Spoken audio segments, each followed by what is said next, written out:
दोस्तों, study mood में आपका स्वागत है। बिहार सचिवालय सहायक परीक्षा को ध्यान में रखते हुए मैं रिमाइंडर का सामान्य ज्ञान का सेट आपको करा रहा हूं। इससे पहले सेट 1 मैं करा चुका हूं, ये सेट 2 है। बहुत महत्वपूर्ण प्रश्न है आपके सिलेबस के अकॉर्डिंग। बिहार के सभी परीक्षाओं में यहाँ से प्रश्न बनेगा, तो ध्यानपूर्वक देखिएगा और मैं इसका आंसर बताते चलूँगा और कुछ फैक्ट भी। तो चलिए शुरुआत करते हैं सबसे पहले क्वेश्चन के साथ कि मनुष्य में मेरुदंड से कितनी जोड़ी तंत्रिकाएं निकलती है। सो मनुष्य में मेरुदंड से देखिएगा तो आपको 31 जोड़ी तंत्रिकाएं निकलती है, ये याद रखिएगा। तो इसके आंसर क्या हो जाएगा, पहले के आंसर क्या हो जाएगा, ए। पहले के आंसर ए हो जाएगा, इसे भी याद रखिएगा। देखिए बात अब जब आता है तंत्रिका तो तंत्रिका उत्तक की जो इकाई होता है ये न्यूरॉन होता है, ये याद रखिएगा। और जिसे तंत्रिका कोशिका भी कहा जाता है न्यूरॉन को। आगे देखते हैं क्वेश्चन, देखिए जय हिंद का नारा किसने दिया। सो जय हिंद का नारा किसने दिया था ये आपको बताना है। तो जय हिंद का नारा जो दिया गया था सुभाष चंद्र बोस द्वारा दिया गया था। सुभाष चंद्र बोस ने एक और नारा दिया था, एक आपको, तुम मुझे खून दो मैं तुझे आज़ादी दूंगा, ये भी आपको नारा दिया गया था इनके द्वारा। भतेंद्र हरिश्चंद्र द्वारा क्या नारा दिया गया था। भतेंद्र हरिश्चंद्र का नारा था हिंदी हिंदू हिंदुस्तान, ये आपको भतेंद्र हरिश्चंद्र का नारा था। और इनकलाब जिंदाबाद तो भगत सिंह का आप जान ही रहे हैं। दयानंद सरस्वती आप देखिएगा, इनका भी नाम आपको देता है, आर्य समाज की स्थापना में महत्वपूर्ण भूमिका इन्होंने निभाया।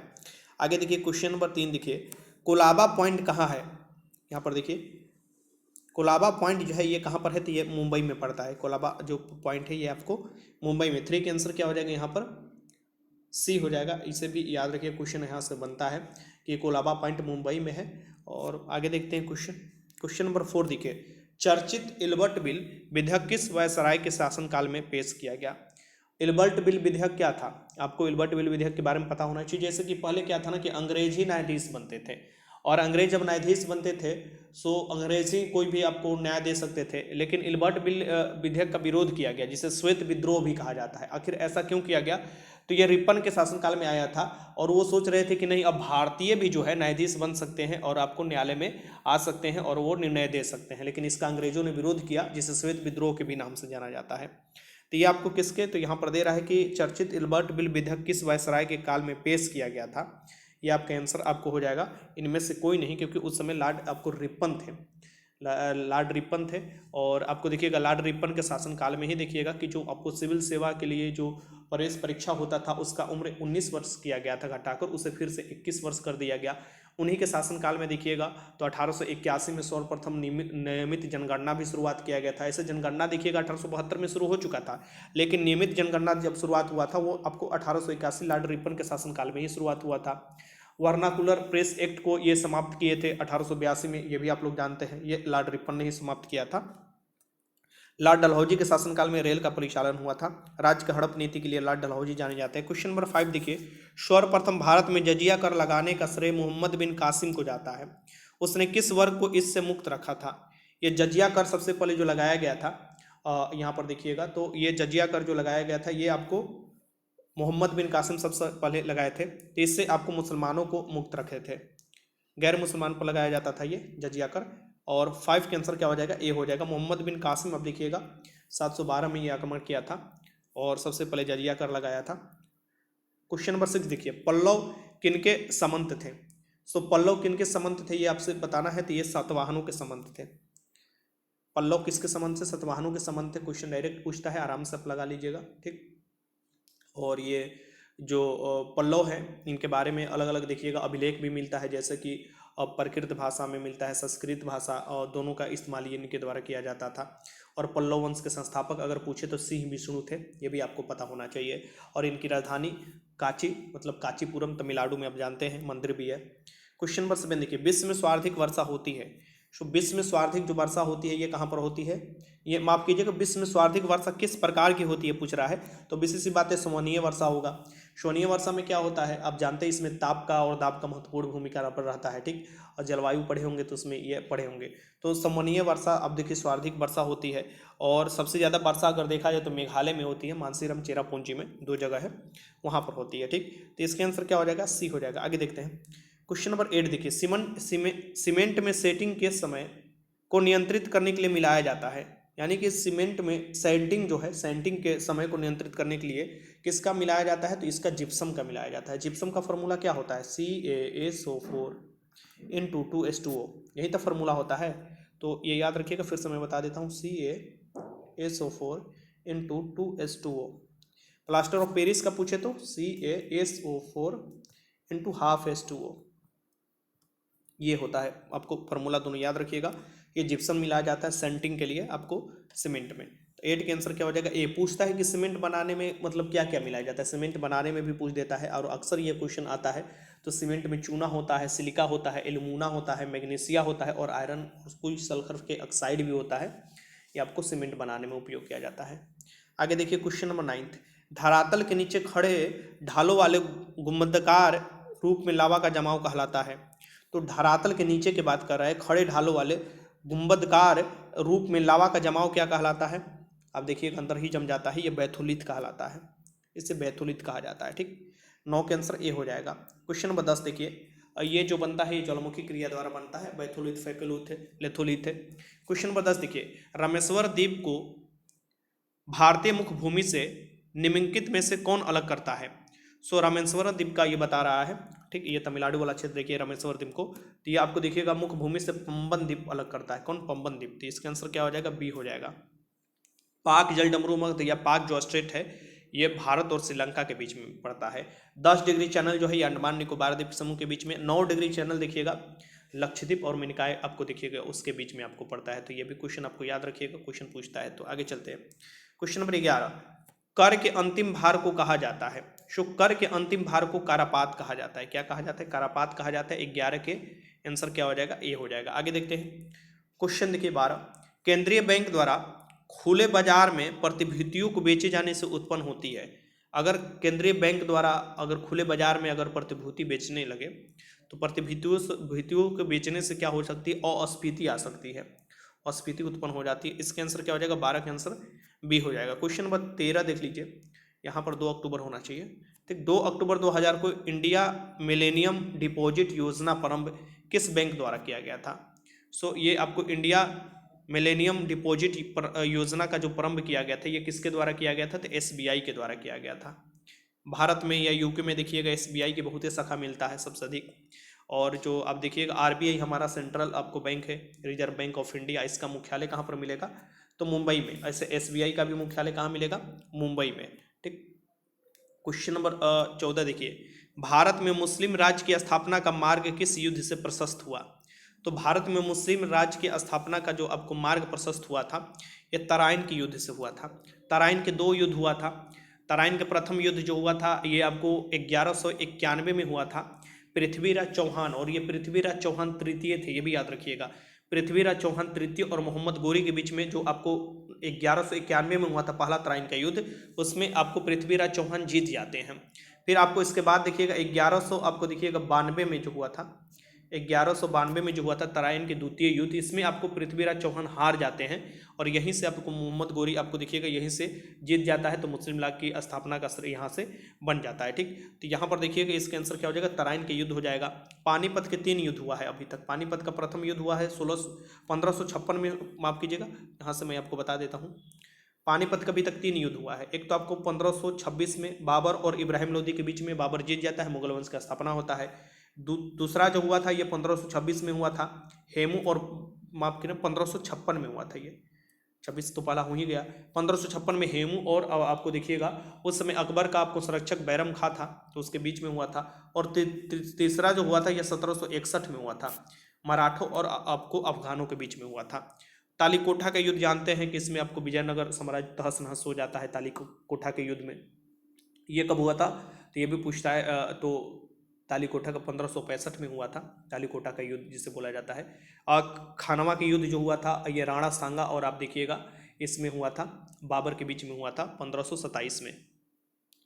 तो ऐसे करके याद रखना चाहिए। इसका आंसर क्या हो जाएगा, ए हो जाएगा। क्वेश्चन 15 देखिए, अमेरिका के जिस राष्ट्रपति ने दास प्रथा को अपने देश से समाप्त किया हुआ था, तो अमेरिका के राष्ट्रपति ये थे।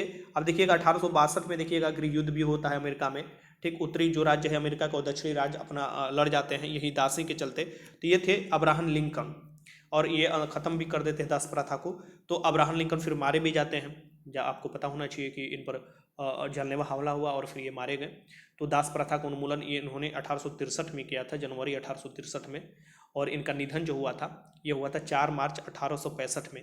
एक जॉन बिल्किस करके कोई नाम व्यक्ति वाला था, वहीं इनको गोली मारा था, ये भी याद रखिएगा। तो इसका आंसर क्या हो जाएगा? इसका आंसर हो जाएगा आपका ए। क्वेश्चन नंबर 26 देखिए, हिंदी साहित्य का स्वर्ण युग किस मुगल शासक के काल में रहा था? तो हिंदी साहित्य का स्वर्ण युग जो कहा जाता है ये आपको अकबर के शासनकाल को कहा जाता है, ठीक। 16 का आंसर क्या हो जाएगा? सी। क्वेश्चन नंबर 17, अलाउद्दीन को मलिक काफूर की प्राप्ति हुई। जो अलाउद्दीन को मलिक काफूर, देखिए मलिक काफूर को 1000 दिनारी भी बोला जाता था, और ये गुजरात विजय के, अब देखिएगा उस समय इनको आपको प्राप्त हुआ था अलाउद्दीन खिलजी को मलिक काफूर। फिर दक्षिण अभियान में मलिक काफूर ने बहुत महत्वपूर्ण भूमिका निभाया था। दक्षिण अभियान में इन्होंने बहुत से दक्षिण के राज्य जीता था, मलिक काफूर ने जीता था। और जो अलाउद्दीन खिलजी है ये आप देखिएगा कि अपना भू राजस्व के दर 50% तक ये भी कर देते हैं, अलाउद्दीन खिलजी कर देता है। अलाउद्दीन खिलजी ने मलिक काफूर को भेजा दक्षिण के अभियान के लिए। दैवीय सिद्धांत अलाउद्दीन खिलजी में भी लागू किया। अपने को सिकंदर सानी उपाधि ये इसे आपको दिया गया, सिकंदर सानी, द्वितीय सिकंदर भी इसे बोला जाता है। और यहाँ पर इसका नाम था अली गुरसप, ये भी याद रखिए, क्वेश्चन पूछता है तो इसका आंसर क्या हो जाएगा? डी हो जाएगा। आगे चलते हैं, क्वेश्चन नंबर 18, भारत में पर्दा प्रथा प्रारंभ हुई थी। जो भारत में पर्दा प्रथा प्रारंभ हुई थी ये किसके काल में हुई थी? तो मुस्लिमों के काल में हुई थी, मतलब मुस्लिम काल जो राज्य था उसके, देखिए उस समय आपको पर्दा प्रथा स्टार्ट हुआ था। आगे देखिए क्वेश्चन नंबर 19 देखिए, मराठा का उत्थान। सो मराठा का उत्थान देखिएगा ये पूछ रहा है किसके शासनकाल में हुआ मराठा का? तो मराठा का उत्थान जो हुआ था ये शिवाजी के काल में हुआ था, और मराठा साम्राज्य का संस्थापक भी शिवाजी को माना जाता है। और इनका जन्म तो 1627 आप सभी लोग जानते हैं शिवनेर दुर्ग में हुआ था। और इनके राजनीतिक गुरु पूछ देता है तो दादा कोंडदेव इनके राजनीतिक गुरु थे, ये याद रखिए, क्वेश्चन आपसे पूछता है। तो सूरत ये 2 बार लूटे थे, ये क्वेश्चन पूछा हुआ है। ऐसे इसका आंसर क्या होगा? बी हो जाएगा। सूरत पहली बार जो लूटे गए थे इनके द्वारा 1664 में लूटा गया था, फिर आपको 1679 में आपको लगभग ये लूटा गया था। 2 बार सूरत इनके द्वारा लूटा गया था। और पुरंदर के संधि जो हुआ था ये 1665 में हुआ था, ठीक है। ये भी क्वेश्चन आपसे पूछता है किसके किसके? तो जयसिंह और शिवाजी के मध्य में हुआ था। आगे देखिए क्वेश्चन नंबर 20 देखिए, निम्नलिखित में कौन सी ग्रंथि अंतरस्रावी और बाह्यस्रावी दोनों की भांति कार्य करता है? सो ये द्वितीय बड़ी ग्रंथि है, अंतरस्रावी और बहिस्रावी की भांति ये कार्य करता है अग्नाशय, ठीक। अग्नाशय सबसे बड़ी ग्रंथि जो हो जाता है वो आपको लिवर हो जाता है, ठीक। इसका आंसर क्या हो जाएगा? अग्नाशय हो जाएगा। और ये आपको यहाँ देखिएगा इंडोक्राइन और एक्सोक्राइन दोनों के रूप में इसकी बहिस्रावी और अंतःस्रावी दोनों के रूप में काम करता है, ठीक। तो ये देखिएगा इसका आंसर क्या हो जाएगा? 20 का आंसर क्या हो जाएगा? बी हो जाएगा। आगे देखते हैं क्वेश्चन नंबर 21, मैं समाजवादी हूँ पुस्तक के लेखक कौन है? सो अगर ये देखिए ये पुस्तक दे रहा है कि मैं समाजवादी हूँ पुस्तक के लेखक कौन है? स्वामी विवेकानंद है। अगर यही पूछता कि मैं समाजवादी हूँ किसने कहा था या किसने ये नारा दिया था? तो ये जवाहरलाल नेहरू ने दिया था, जवाहरलाल नेहरू ने। तो मैं समाजवादी हूँ ये आपको देखिएगा ये स्वामी विवेकानंद का पुस्तक है। तो 21 का आंसर क्या हो जाएगा यहाँ पर? ये हो जाएगा। क्वेश्चन नंबर 22 देखिए, अशोक का धम्म किस पर जोर देता है? सो अशोक का जो धम्म था ये किस पर आपको जोर देता था? धम्म नीति अशोक ने जो जारी किया था, सो अशोक की जो धम्म नीति है ये शांति और जन कल्याण की बात करता था। तो 22 का आंसर यहाँ पर क्या हो जाएगा? डी हो जाएगा। कलिंग युद्ध के बाद आप जानते हैं कि इनका मन परिवर्तन होता है। कलिंग जो युद्ध हुआ था उसके बाद काफ़ी लोग मारे गए थे, और ये कलिंग जो है उड़ीसा क्षेत्र में पड़ता है। और उसके बाद देखिएगा उपगुप्त नामक बौद्ध भिक्षु जो है इनको आपको दीक्षित करते हैं बौद्ध धर्म में, और ये शांति और कल्याण मार्ग के आगे प्रशस्त करते हैं। मीन्स की अपना धर्म जो नीति लाते हैं वो शांति और कल्याण के लिए था, जन कल्याण के लिए। 22 का answer D. Question number 23, Bharat में पाश्चात्य शिक्षा पद्धति किसके समय शुरू हुई? तो भारत में जो पाश्चात्य शिक्षा पद्धति है वो तो लॉर्ड मैकाले द्वारा शुरुआत किया गया था, लॉर्ड विलियम बेंटिंक के शासनकाल में देखिएगा उसी समय इंट्रोड्यूस किया गया था 35 के समय में, 1835 के। तो इसमें से आंसर तो आपको डी, ये आपको खत्म हो जाएगा, ठीक। मतलब आंसर आपको डी हो जाएगा, नाम सही इसमें वो नहीं दिया हुआ है। अब आपसे ये क्वेश्चन पूछता है कि लॉर्ड कर्जन, तो बंगाल का विभाजन आप लोग जानते हैं 1905 में जो हुआ था, इन्हीं के शासनकाल में हुआ था। आगे देखते हैं क्वेश्चन नंबर 24, सल्फर डाइऑक्साइड से सर्वाधिक प्रदूषित शहर है? सो सल्फर डाइऑक्साइड आपको ज्वालामुखी क्रिया द्वारा भी निकलता है। सल्फर डाइऑक्साइड से सर्वाधिक प्रदूषित शहर जो हो जाएगा कोलकाता होगा, ठीक। उस समय 24 का आंसर क्या हो जाएगा? ए हो जाएगा, एक ध्यान में रखिएगा। आगे देखिए क्वेश्चन नंबर 25 देखिए, क्वार्टाइज क्यांत्रित होता है? तो क्वार्टाइज्ड जो क्यांत्रित होता है, क्वार्टाइज्ड ये याद रखिएगा, क्वार्टिजाइट जो है ये क्यांत्रित जो होता है ये किससे होता है? तो बलुआ पत्थर से। देखिए क्यांत्रित चट्टान, देखिए चट्टान 3 प्रकार के होते हैं ना। देखिए जैसे कि ज्वालामुखी से निकला हुआ जो चट्टान होता है मुख्य रूप से वो अग्नि चट्टान होता है, फिर टूटता फूटता है एक जगह से दूसरे जगह अवसाद के रूप में जमा होता है तो अवसादी चट्टान हो जाता है, फिर अपना वो रूप बदल लेता है दाब ताप के कारण, वो आपको क्यांत्रित चट्टान हो जाता है। तो क्यांत्रित चट्टान में पूछता है, एक क्वेश्चन यहाँ से पक्का बनता है, जैसे कि चूना पत्थर के क्यांत्रित हो जाता है, संगमरमर बन जाता है, सैल का स्लेट बन जाएगा, लिग्नाइट कोयला का एंथ्रासाइट कोयला जो सबसे शुद्ध कोयला है आपको मतलब कि अच्छा कोयला है, सबसे एंथ्रासाइट कोयला बन जाएगा लिग्नाइट कोयला से, बेसाल से शिस्ट बन जाता है और ग्रेनाइट से नीस बन जाता है। तो ऐसे आपको क्यांत्रित बन जाता है। और जो क्वार्टिजाइट है ये बलुआ पत्थर से क्यांत्रित होता है। ये भी याद रखिए, क्वेश्चन पूछता है। तो इसका आंसर क्या हो जाएगा? बी। क्वेश्चन नंबर 26, स्वार्धिक गर्म ग्रह है। सो आपको देखिएगा हमारे सौरमंडल में 8 ग्रह है और आपको देखिएगा सबसे जो गर्म ग्रह है या सबसे चमकीला ग्रह है जिसे सांझ के तारा भोर के तारा पृथ्वी की जुड़वा बहन बोला जाता है, उसका कोई उपग्रह नहीं है, ये कौन सा हो जाएगा? ये शुक्र ग्रह हो जाएगा। ठीक, पृथ्वी के नजदीक सबसे ग्रह हो जाएगा ये शुक्र ग्रह। पृथ्वी शुक्र और बुध का कोई उपग्रह नहीं है, ये भी याद रखिएगा। शनि ग्रह के चारों तरफ वलय पाया जाता है और इसका घनत्व सबसे कम है। आगे देखिए क्वेश्चन नंबर 27, निम्नलिखित में से किसमें 0 डिग्री अक्षांश और 0 डिग्री देशांतर की भौगोलिक स्थिति है? सो 0 डिग्री अक्षांश, 0 डिग्री अक्षांश यानी विषुवत रेखा, 0 डिग्री देशांतर रेखा। आप देखिएगा ये जो आपको पड़ता है आपको अटलांटिक या अंध महासागर दक्षिणी अंड महासागर के बीच में ये पड़ेगा, यानी कि ऐसे जो है आपको अटलांटिक महासागर का देखिएगा ये इस आकार का होता है, तो यहाँ पर ये आपको कटआउट होता है, तो ये दक्षिणी अंध महासागर में ये आपको भौगोलिक स्थिति पड़ता है। ठीक, तो देशांतर से समय का निकाला जाता है, आप सभी को पता होना चाहिए। तो इसका आंसर क्या हो जाएगा? 27 का आंसर ए हो जाएगा। क्वेश्चन नंबर 28, स्पेक्ट्रम में किस रंग का प्रकाश का तरंगधर अधिक होता है? आपसे ऐसे भी पूछ सकता है कि किस रंग का प्रकाश का तरंगधर सबसे अधिक होता है, तो ऑब्वियसली सी बात है लाल रंग का होगा।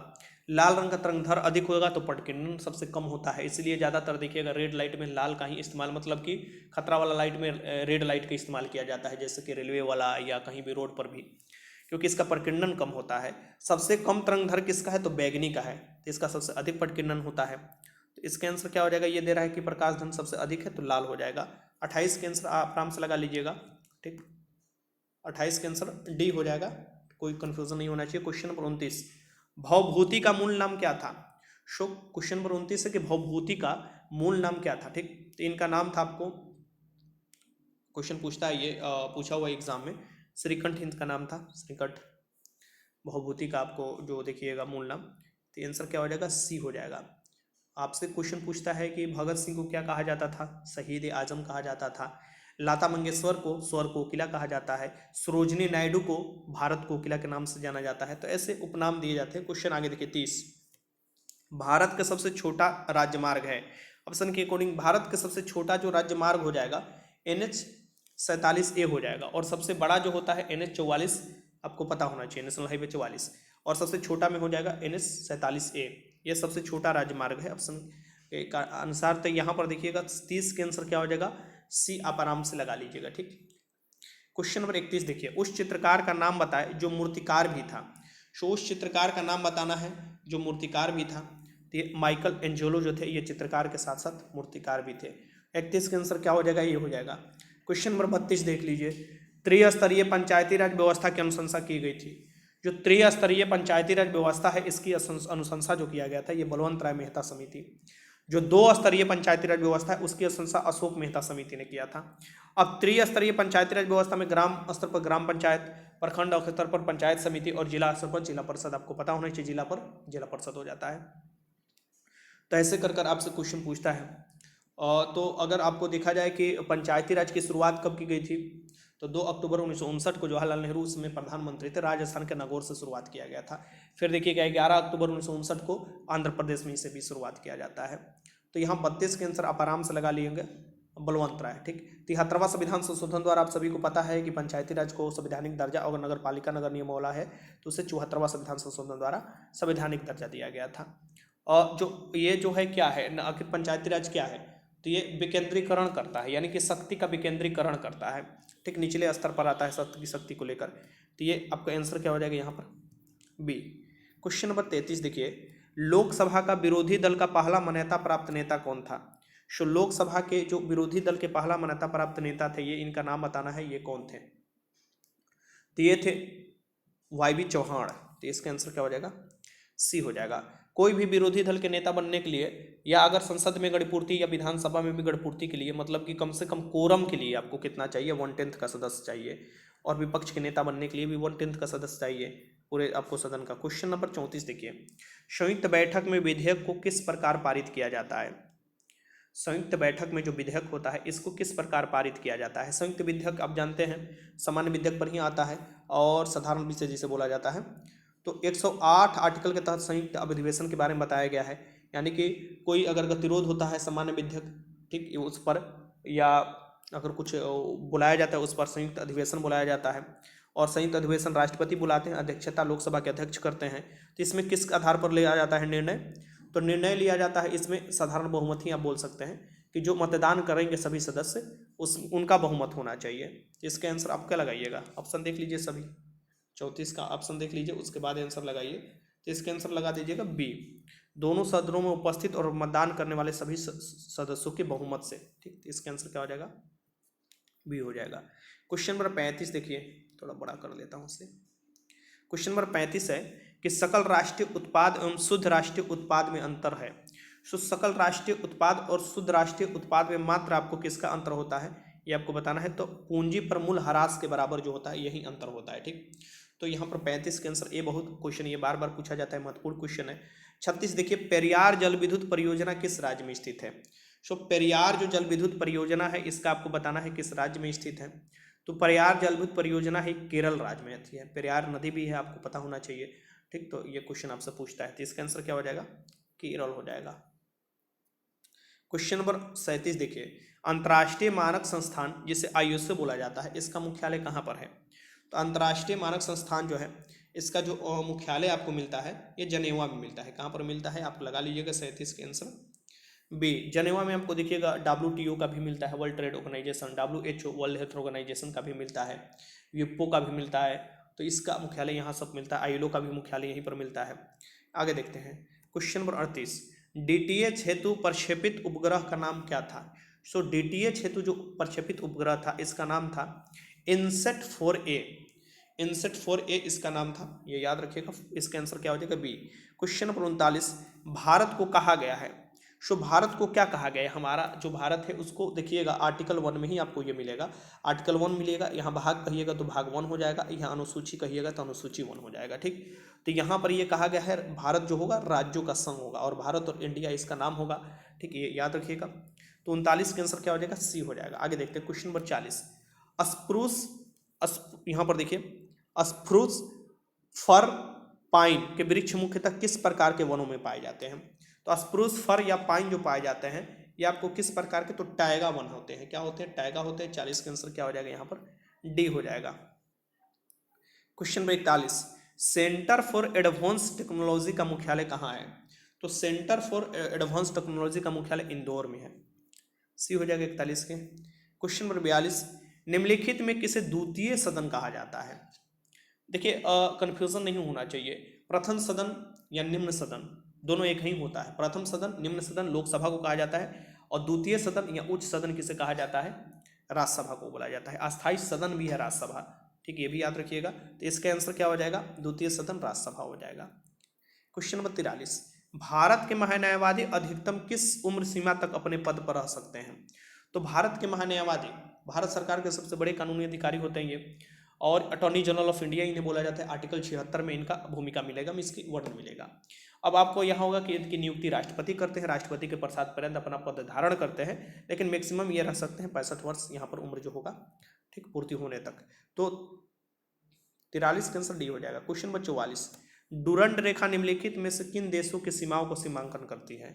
डुरंड रेखा, सो डुरंड रेखा किन किन में? तो भारत और चीन के बीच में डुरंड रेखा होता है। तो 44 के आंसर डुरंड रेखा ये पूछ रहा है यहाँ पर, ध्यान से लगाइए क्वेश्चन को। डुरंड रेखा है ना कि मैकमोहन रेखा है, कंफ्यूजन नहीं होना चाहिए। तो अगर डुरंड दे रहा है तो यहाँ पर भारत नहीं होना चाहिए, यहाँ पर पाकिस्तान और अफगानिस्तान होना चाहिए। यहाँ पर देखिए कंफ्यूजन नहीं होना चाहिए। 3 रेखाएं बार बार आपसे पूछी जाती है। पहला नंबर रेड क्लिफ रेखा, भारत और इंडिया के बीच में, ठीक। फिर दूसरा नंबर आपको मैकमोहन रेखा, भारत और चाइना के बीच में। फिर तीसरा नंबर डुरंड रेखा। असल में ये डुरंड रेखा क्या था, भारत और अफगानिस्तान के बीच में था। अफगानिस्तान के साथ भारत का 106 किलोमीटर सीमा लगता है उत्तरी, आपको देखिएगा उत्तरी पश्चिमी में। लेकिन यहाँ पर देखिएगा ये जो आपको 106 किलोमीटर वाला क्षेत्र जो लगता है, यानी कि ये वाला जो क्षेत्र है, ये जिसे आपको बोलिएगा पाकिस्तान कब्जा लिया है, जिसे पीओके कहा जाता है, पाकिस्तान ऑक्युपाइड कश्मीर, और यही सीमा लगता है अफगानिस्तान से। तो ये आप अभी ऑप्शन के अकॉर्डिंग आपको क्या चलना होगा, पाकिस्तान और अफगानिस्तान के बीच में अभी डुरंड रेखा दिखाई दे रहा है। ठीक, तो इसका आंसर क्या हो जाएगा, डी हो जाएगा। ऐसे और भी आपको लगता है, ठीक, और भी रेखा है, तो ये भी कंफ्यूजन नहीं होना चाहिए, लंबा सा ये है, पाकिस्तान के क्षेत्र में लगता है, तो डी हो जाएगा इसका आंसर। क्वेश्चन नंबर 45, संयुक्त राष्ट्र संघ के सुरक्षा परिषद में कितने अस्थायी सदस्य थे। यहाँ पर देख सकते हैं क्वेश्चन आ गया, संयुक्त राष्ट्र संघ के सुरक्षा परिषद में कितने अस्थायी सदस्य होते हैं। अस्थायी सदस्य कितने होते हैं, आप जानते हैं कि 5 होते हैं। अस्थायी कितने होते हैं, 10 होते हैं। ये जो 5 सदस्य होते हैं इनके पास वीटो पावर भी होता है, ये भी याद रखिएगा। ये 5 सदस्यों का नाम याद रख लीजिए जो अस्थायी है। पहला नंबर की चीन हो जाएगा, दूसरा नंबर रसिया हो जाएगा, तीसरा नंबर अमेरिका हो जाएगा, चौथा नंबर फ्रांस हो जाएगा, और 5वां नंबर इंग्लैंड हो जाएगा। तो ये आपको 5 हो जाएंगे अस्थायी सदस्य सुरक्षा परिषद के। क्वेश्चन नंबर 46, इसे छोटा कर देते हैं, तो क्वेश्चन थोड़ा बड़ा है, पहले क्वेश्चन देख लीजिए उसके बाद मैं आपको छोटा यहाँ पर कर रहा हूँ। ये देखिए, निम्न में से किस जगह जी का मान सर्वाधिक होता है। तो जी का मान सबसे अधिक कहाँ पर होगा, ये आपको बताना है। चलिए मैं इसे अब छोटा कर देता हूँ। ठीक, तो ये ऑप्शन के अकॉर्डिंग आपको बताइए सबसे आपको जी का मान। ठीक, तो जी का मान जो होता है ये कहाँ सबसे अधिक कहाँ होता है, 1 मिनट, हाँ, जी का मान सबसे अधिक कहाँ होता है, तो ये अंटार्कटिका के किसी स्थान पर होगा, यानी उत्तरी ध्रुव या दक्षिणी ध्रुव पर सबसे अधिक होगा, ध्रुव पर ज़्यादा होता है, विषुवत रेखा पर कम होता है। विषुवत रेखा से ध्रुव की ओर जाइएगा तो जी का मान बढ़ता है, पृथ्वी के ऊपर या नीचे जाइएगा तो आपको जी का मान घटता है। ठीक, तो ये आपको देखिएगा इसका आंसर क्या हो जाएगा, डी हो जाएगा। ठीक, ये आपको लगा लीजिएगा 46 का answer D. Question number 47, soda water क्या है।